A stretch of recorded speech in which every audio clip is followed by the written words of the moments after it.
नमस्कार, आप देख रहे हैं अनादि टीवी में हूं आपके साथ अभिषेक बड़ाचार्य। इस वक्त सबसे ज्यादा हलचल उत्तर प्रदेश के प्रयागराज में है, क्योंकि कल रात 10:39 पर जो घटना हुई उसके बाद से स्थिति काफी ज्यादा तनावपूर्ण है। सवाल पुलिस पर है। डॉन ब्रदर्स की प्रयागराज में हत्या होती है। दोनों की हत्या के मामले में एफआईआर दर्ज हुई है। अतीक गैंग का सफाया चाहते थे आरोपी। ये घटना बेहद शर्मनाक है पुलिस के लिए, क्योंकि लाइव मीडिया के सामने पुलिस कर्मियों के रहते हुए 3 लोगों ने गोलियों से भून दिया। हत्याकांड के बाद 17 पुलिसकर्मी सस्पेंड कर दिए गए हैं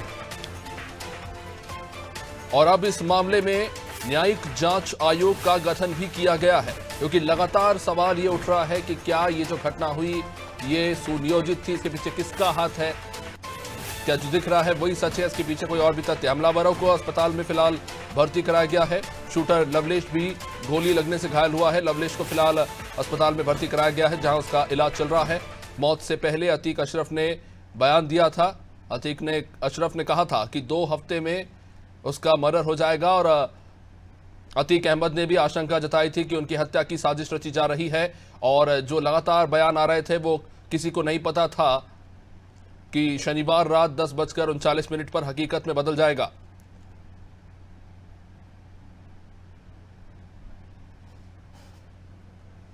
हमारे साथ हमारे सहयोगी अनूप चौधरी इस वक्त जुड़ रहे हैं। अनूप, प्रयागराज में कल रात जो घटना हुई उसके बाद काफी ज्यादा तनावपूर्ण स्थिति है, इस वक्त क्या हालात देख रहे हैं आप वहां पर? देखिए, अब से जो प्रयागराज में जिस तरह से घटना हुई, जिस तरह से घटना को अंजाम दिया गया है, की हत्या की गई है कॉलिन हॉस्पिटल के गेट के बाहर, जिस तरह से हत्या की गई है उससे साफ जाहिर है कि सुनियोजित तरीके से हत्या की गई है।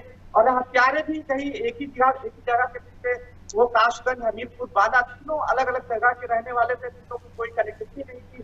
तो सीधे तौर पर साफ कहा जा सकता है कि ये भाड़े के शूटर थे और कहीं ना कहीं इनके पीछे कोई जरूर था। और यही वजह है कि एक सुनियोजित तरीके से कॉलिन हॉस्पिटल के बाहर जब नियमित तरीके से वो जांच कराने के लिए जा रहे थे दोनों भाई, उसी समय जो है पुलिस अभिरक्षा के साथ में ही उनकी गोली मारकर हत्या कर दी गई। और जिस तरह से शूटर के पास अत्याधुनिक हथियार थे, उससे साफ जाहिर होता है कि पूरी घटना सुनियोजित थी। इस घटना के पीछे आखिर मास्टरमाइंड कौन था, ये पुलिस जांच कर रही है। इस मामले में एफआईआर भी तो हो गई है। और जिस तरह से वहाँ जो स्थानीय लोग प्रयागराज से हत्या हुई, उसके बाद जो स्थानीय लोग आरोप लगा रहे थे कि पुलिस की ही गाड़ी में वो तीनों हमलावर, जिन्होंने जो शूटर थे, जिन्होंने हत्या को अंजाम दिया था, पुलिस की ही गाड़ी में आए थे और पुलिस के सामने ही उन्होंने गोली चलाई। उसके बाद गोली चलाने के बाद जब दोनों भाई को गोली लगी तो पुलिस को अस्पताल लेने की जगह पुलिस वहां से भाग गई। तो सीधे तौर पे पुलिस पे बड़ा सवालिया निशान है। एक तरफ पुलिस पे कहा जाता है पुलिस कार्रवाई कर दी, उसके बाद इस तरह के आरोप, ये वाकई में उत्तर प्रदेश पुलिस से बेहद शर्मनाक घटना है। हालांकि इस घटना को लेकर थोड़ी बहुत वहाँ पथराव भी हुआ था, जिसके बाद प्रयागराज पुलिस ने उस घटना को वहाँ संज्ञान लेने के बाद वहाँ पे जो सुरक्षा चौकी थी वो खड़ी कर दी। उसके बाद यूपी के मुख्यमंत्री योगी आदित्यनाथ ने लगातार लोगों से अपील कर रहे हैं कि शांति व्यवस्था बनाए रखें, कानून से खिलवाड़ ना करें, ऐसे वो मैसेज दे रहे हैं। और साथ ही कह रहे जो भी घटना के पीछे है उनको बख्शा नहीं जाएगा। लेकिन ये सवाल पुलिस पर है और बेहद गंभीर आरोप है कि सामने जिस तरह से तीनों शूटर्स ने तीनों हमलावरों ने माफिया ब्रदर्स की हत्या की है। माफिया ब्रदर्स पहले भी आशंका जता रहे थे कि उनकी हत्या हो सकती है। और वही हुआ कि आखिर 3 जो ऐसे बदमाश थे, शूटर थे, जो कासगंज, बांदा, हमीरपुर के रहने वाले थे, जिनकी कहीं आपस में कोई कनेक्टिविटी नहीं थी, तीनों का अपना आपराधिक इतिहास के साथ तीनों ने जिस तरह से हत्या को अंजाम दिया है, अत्याधुनिक हथियारों से साफ जाहिर है कि इनको कहीं ना कहीं से भाड़े के शूटर से कहीं ना कहीं इनको हथियार उपलब्ध कराया गया। लेकिन कौन इनके पीछे है, ये सब फिलहाल जांच कर रहे हैं। अनूप, 17 पुलिसकर्मियों पर कार्रवाई की गई है। मैं आपसे जानना चाहूंगा, जिस वक्त ये घटना हुई थी, जब इन्हें मेडिकल चेकअप के लिए ले जाया जा रहा था, उस वक्त मौके पर कौन कौन सी फोर्सेस मौजूद थी और क्या टास्क फोर्स भी उस वक्त मौजूद थी वहां पर जब ये घटना हुई?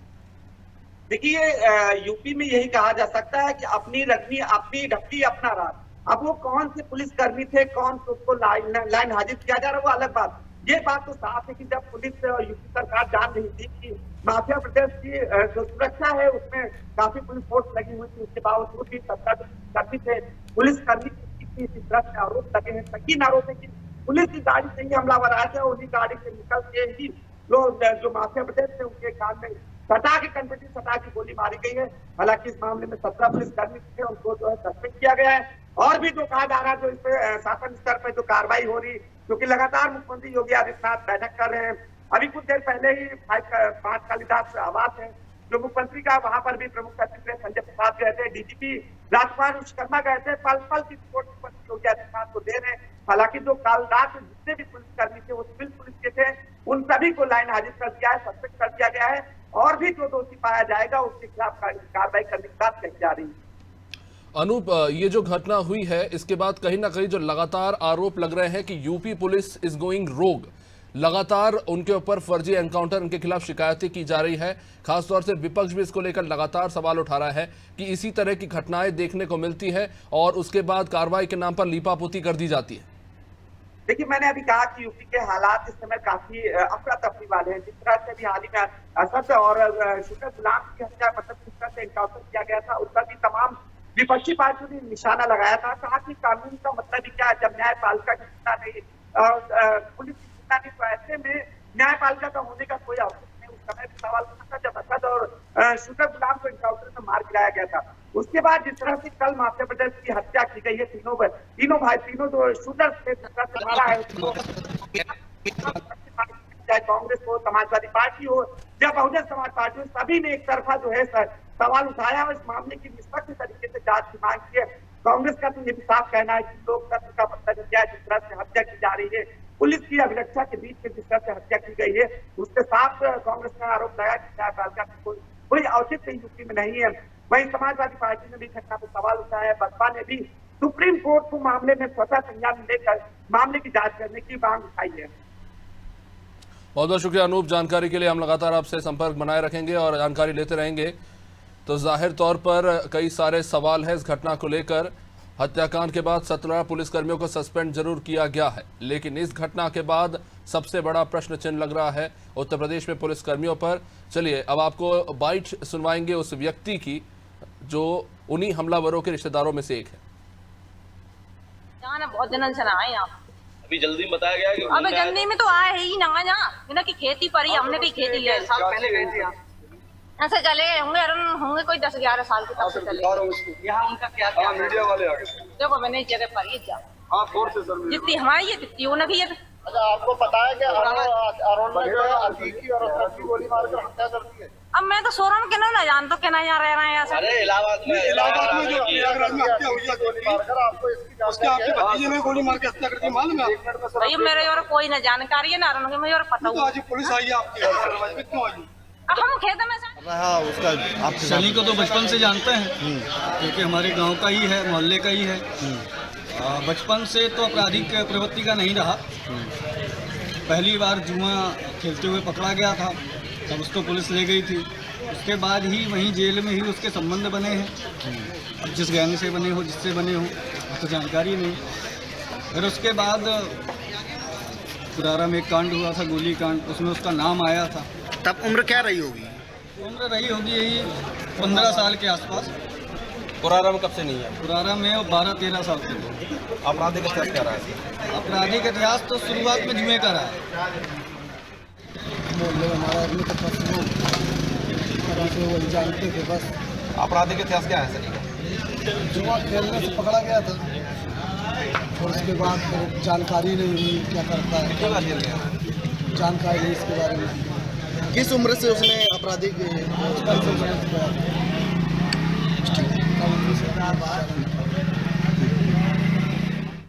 मेरा नाम पिंटू सिंह है, मेरा छोटा भाई है। अच्छा, ये कब से हमीरपुर से गायब है? ये मालूम नहीं है। ये जाके 10-12 साल हो गया इधर नहीं रहता, 10-12 साल से इधर नहीं रहा। क्या कारण थे, क्यों घर से गायब हुआ? वो इधर रहता नहीं रहा। क्या कारण रहे थे, किन कारणों की वजह से वो हमीरपुर छोड़ा था उसका? कारण क्या, वो गलत संपर्क रहता, अपराधिक टाइप का था जी, इसलिए हमको मतलब कितने मुकदमे दर्ज हैं उस पर? अब ये नहीं मालूम सर, उनको मतलब आप उनके कौन है? मैं बड़ा भाई। चलिए प्रयागराज से हमारे सहयोगी पवन पाल इस वक्त हमारे साथ जुड़ चुके हैं। पवन, 3 नाम आज काफी चर्चा में हैं और ये 3 नाम है सनी, लवलेश और अरुण, जो नाम निकलकर सामने आए हैं इस पूरे हत्याकांड में और अलग अलग कहानियां निकलकर सामने आ रही है। आपसे जानना चाहेंगे कि क्या बैकग्राउंड स्टोरी निकलकर सामने आ रही है, आखिर इन तीनों ने इस तरह का कदम क्यों उठाया? जी, जिस तरह से देखा जाए तो मेडिकल कराने ले जाते समय अतीक अहमद और उसके भाई अशरफ की सरेआम जो है पुलिस कस्टडी में हत्या की गई है। इनके पीछे वजह ये रहा कि ये जो हत्यारोपी रहे हैं, ये अतीक अहमद और अशरफ को कस्टडी रिमांड मिलने के बाद ये लगातार इनका पीछा कर रहे थे इनको मारने के लिए। उनका वजह ये था, जो पुलिस पूछताछ में सामने निकल आया है, कि अपने आप को फेमस करना चाहते थे। इनकी वजह कि अपने आप को फेमस करना चाहते थे। जो इनका आपराधिक बैकग्राउंड रहा है वो भी अपराध में लिप्त रहे हैं पहले से भी। जो है सनी को देखा जाए तो इनके ऊपर जो है 14 मुकदमे दर्ज हैं। वहीं दूसरी तरफ अरुण मौर्य जो है वो भी एक पुलिस हत्या के अपनी किसी का आरोप में जो है वो भी एक हत्या के आरोप में जेल जा चुका है। जो लवलेश द्विवेदी है जो बांदा की निवासी है, वो भी जो उनके परिवार के द्वारा जानकारी मिल रही है वो भी किसी भी मामले में जेल जा चुका है। ये जिस तरह से इन्होंने हत्या की से लग रहा था कि गंभीर अपराधी हैं, बहुत ही शातिर अपराधी हैं। आपको बता दें कि उमेश पाल हत्याकांड मामले में जो मुख्य आरोपी था असद का इनकाउंटर के बाद जो है अतीक अहमद को जो है रिमांड पर पुलिस लेके पूछताछ कर रही थी। इनके अचानक तबीयत खराब होने के बाद इनको जो मेडिकल के लिए कार्बिन अस्पताल ले जाया जा रहा था। जो आप जैसे ही मेडिकल कॉलेज के पास पहुंचा, जो पुलिस कस्टडी के पास बीच घेरे में थे ये, और जो है कि अतीक अहमद से मीडिया कर्मी पहुंचे, वो भी उनसे क्वेश्चन करने लगे, सवाल करने लगे कि आखिर में अपने बेटे असद के जनाजे में क्यों नहीं गए। उन्होंने जवाब दिया कि पुलिस नहीं ले गई। इतना कहते ही मार्च तड़ातड़ पुलिस घेरा को तोड़ते हुए आरोपी आए, जो अभियुक्त थे, जो बदमाश थे, वो आए और तड़ातड़ गोली चलाने लगे। लोग पहले गोली अतीक अहमद को मारी, उसके बाद अशरफ को मारी। मौके पर ही दोनों की मौत हो गई। उसके बाद 5 डॉक्टरों के पैनल में इनका जो है आज मेडिकल कराया जा रहा है। मेडिकल के बाद जो जानकारी मिल रही है, सूत्रों को द्वारा जानकारी मिल रही है कि कसारी मसारी में जहाँ पे इनके बेटों को दफन किया गया है, वहीं बगल में ही इसका भी कब्र जो है खुदाई हो रहा है और अंततः इसका वही कब्रिस्तान में ही इसका जो है सुपुर्द खर्च किया जाएगा। पवन, जब से ये घटना हुई तब से 144 लागू कर दी गई है। खासतौर से प्रयागराज में क्या स्थिति है, वहां पर किस तरह से तैनाती की गई है और खासतौर से वो कौन से क्षेत्र है जहां पर हाई अलर्ट जारी किया गया है? जी हाँ, जब से अतीक अहमद और अशरफ की हत्या की गई है, पूरे प्रयागराज क्षेत्र में जो है धारा 144 लागू कर दिया गया है। जो है सख्त निगरानी है। इसकी कमान जो है कमिश्नर खुद संभाल रहे हैं। कमिश्नर, पुलिस के वरिष्ठ जो अधिकारी हैं वो भी, आरएएफ के जवान, पीएसी के जवान लगातार जो है प्रयागराज के उन मोहल्लों में जहाँ पर जो है मुसलमानों की संख्या तादाद ज्यादा है, जहाँ पर जो है दंगे हो सकते हैं संभावना है, वहाँ पर लगातार फ्लैग मार्च किया जा रहा है। लगातार वहाँ पर कानून व्यवस्था को चुस्त दुरुस्त किया जा रहा है कि कहीं किसी अनहोनी की आशंका न हो जाए, जिसको लेकर पूरे प्रयागराज में जो है धारा 144 लागू कर दी गई है। जो है पुलिस व्यवस्था चुस्त दुरुस्त कर दी गई है, पीएसी तैनात कर दी गई है। देखा जाए तो इस पर योगी सरकार का भी सख्त आदेश है। कुछ लखनऊ से भी अधिकारी भेजे गए हैं तो प्रयागराज में जो है लाइन ऑर्डर खराब न होने पाए, लाइन ऑर्डर को व्यवस्था को देखते हुए प्रयागराज या अन्य जिले से भी भारी फोर्स, भारी मात्रा में जो है यहाँ प्रयागराज बुला ली गई है। चलिए पवन, एक आखिरी सवाल आपसे जरूर लेना चाहूंगा। प्रयागराज एक समय में गढ़ रहा है अतीक अहमद का, तो क्या उस समय दहशत हुआ करती थी, तो आज ये जो घटना हुई है, या अभी भी अतीक अहमद से या उसके परिवार से सहानुभूति रखने वाले लोग हैं वहां पे? जी, जिस तरह से 44 साल, पिछले 44 साल से लगातार अतीक और अशरफ का प्रयागराज में जो है दहशत का माहौल बना रहा, दहशत का जो है इनका जो है एक बोलबाला था। इनके जो है इनके सामने कोई हिम्मत नहीं कर पाता था इनके जवाब देने के लिए। इनके अगर किसी तो कुछ कह दिए तो कोई हिम्मत नहीं कर पाता था बोल पाने के लिए। किसी की जमीन जो है जबरन कब्जा कर लेना, किसी के मर्डर कर देना, इस तरह से कई इनका आपराधिक इतिहास रहा है। लगभग 101 मुकदमे भी इनके ऊपर दर्ज हैं। आपको बता दें कि 44 साल पुराने इनका जो आपराधिक इतिहास रहा है, वह कल शनिवार को 10 सेकेंड में इनका जो है जो ही बादशाही रही वो धराशायी हो गई और इनको अंतकाल जो है मृत्युदंड मिला। आपको कहते हैं कि जिस तरह से हत्यारे जो है आरोपी यानी अतीक अहमद और अशरफ की हत्या की है, वो मीडिया के भेष में आए थे। यहाँ एक बहुत बड़ा सवाल खड़ा होता है, कहीं न कहीं मीडिया यानी संविधान का चौथा स्तंभ कलंकित हो रहा है। कहीं न कहीं इस पर भी जांच होनी चाहिए कि मीडिया को बदनाम करने के लिए मीडिया के भेष में आए हैं, आखिर किस संस्था का कार्ड लिए थे, क्योंकि पता चला है, सूत्रों द्वारा जानकारी भी मिल रही है, कैमरे में भी कैद हुआ है इनका आई कार्ड, इनका कैमरा, इनके जो है माइक आईडी। इस पर जांच होनी चाहिए कि किस संस्था का जो है कार्ड टांग कर किस संस्था के द्वारा ये भेजे गए थे। ये बहुरूपीय थे जो है ये मीडिया का टोला ओढ़ करके इतना जो है घिनौना काम किए हैं। इससे कहीं न कहीं मीडिया जगत भी शर्मिंदा है। बहुत बहुत शुक्रिया पवन, विस्तृत जानकारी आपने दी और जाहिर तौर पर कई सारे सवाल हैं जिसकी तलाश उत्तर प्रदेश पुलिस भी कर रही है और उत्तर प्रदेश की जनता को भी इन सवालों की तलाश है कि आखिर क्यों ये घटना हुई, क्या कारण थे इनके पीछे? क्या जो कहा जा रहा है कि कुछ 3 सरफिरे लोग सिर्फ फेमस होना चाहते थे इसलिए उन्होंने हत्या कर दी, इस बात में कितनी सच्चाई है? अभी तक जो बैकग्राउंड रिपोर्ट निकल कर सामने आ रही है उसमें तो पता चल रहा है कि तीनों ही आरोपी नशे के कुछ आदी थे, कुछ आपराधिक प्रवृत्तियों के थे, लेकिन अभी तक कई लोग ये भी संगीन आरोप लगा रहे हैं कि ये सिर्फ कठपुतली है और उनके पीछे जो डायरेक्शन देने वाला है वो कोई और व्यक्ति है, जो अभी तक खैर सामने नहीं आया है। लेकिन जाहिर तौर पर ये बेहद गंभीर मसला है। जिस तरह से लाइव टेलीविजन कैमरे के सामने बात करते हुए 3 लोगों ने आकर सरे राह गोलियों से भून दिया पुलिस की कस्टडी में पुलिस कर्मचारियों के रहते हुए, ये एक बड़ा सवाल है सुरक्षा व्यवस्था को लेकर भी। और एक और जो सवाल लगातार उठ रहा है उत्तर प्रदेश में कि क्या द पुलिस इज गोइंग रोग और गोइंग आउट ऑफ कंट्रोल, क्या जो नियंत्रण होना चाहिए कि जिनके हाथों में कानून और शांति व्यवस्था बनाने की जिम्मेदारी दी गई है, क्या वो उसे संभाल पाने में सक्षम है या कुछ और हो रहा है उत्तर प्रदेश के अंदर भीतर ही भीतर जिसकी लोगों को जानकारी नहीं है। हमारे सहयोगी कासगंज से सौरभ जुड़ चुके हैं, उनसे बातचीत करेंगे। सौरभ, अतीक और अशरफ की हत्या के बाद स्थिति काफी चिंताजनक है, वहां पे क्या हालात हैं? अंकुर जी, मैं आपको बता दूं कि यहाँ पे सारा फोर्स कार्यालय तैनात कर दिया गया है। जो अतीक का जो केस में पकड़ा गया है, अरुण मौर्य कासगंज का रहने वाला है, इसका बघेला पुत्रा का थाना सोरो के अंतर्गत पड़ता है। इसके 3 भाई हैं और दूसरा एक दिल्ली में काम करता है, कबाड़े का एक भाई खेती करता है। ये बचपन से ही आपराधिक गतिविधियों में रहा है।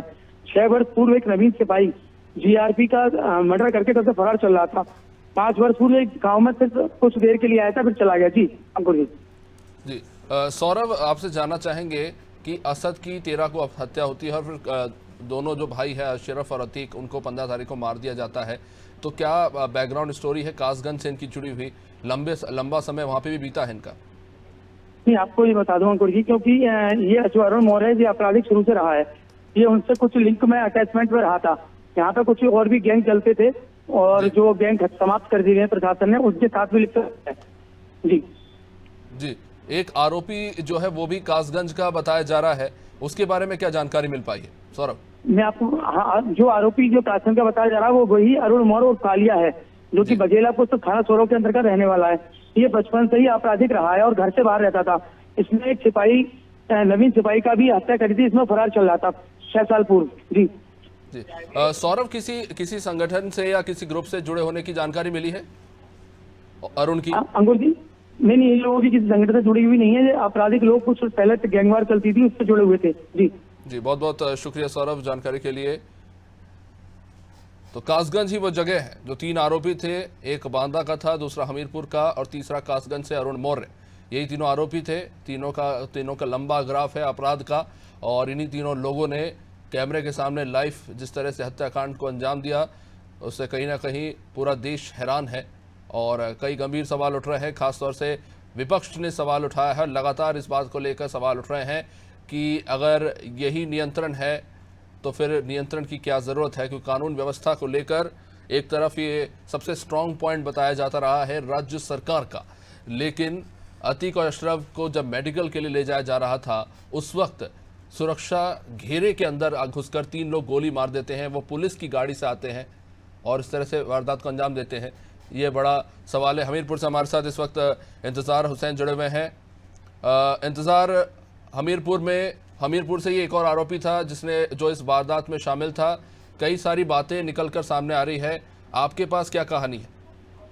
जी, आपको बता दें कि अतीक अहमद बाहुबली, यूपी का बाहुबली अतीक अहमद और उसके ब्रदर्स की जिस तरह से प्रयागराज में बीती रात को हत्या कर दी गई, उसके हम 3 हत्यारों में से एक हत्यारा हमीरपुर के कुरारा कस्बे का है, जिसका नाम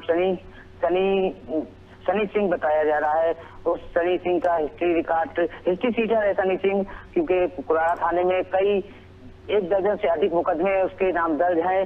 और सबसे पहला जब पहली बार वो जेल गया था तो एक छोटे से मुकदमे जुआ खेलने में वो जेल गया हुआ था। उसके बाद से एक बार पुलिस मुठभेड़ में जेल गया। उसके बाद लगातार क्राइम की दुनिया में जिस तरह से उसने कदम रखा, वो उन्हें मुल्क के कभी पीछे नहीं देखा। जी बहुत बहुत शुक्रिया इंतजार जानकारी के लिए। तो 3 आरोपी हैं, लवलेश, सनी और अरुण मौर्य।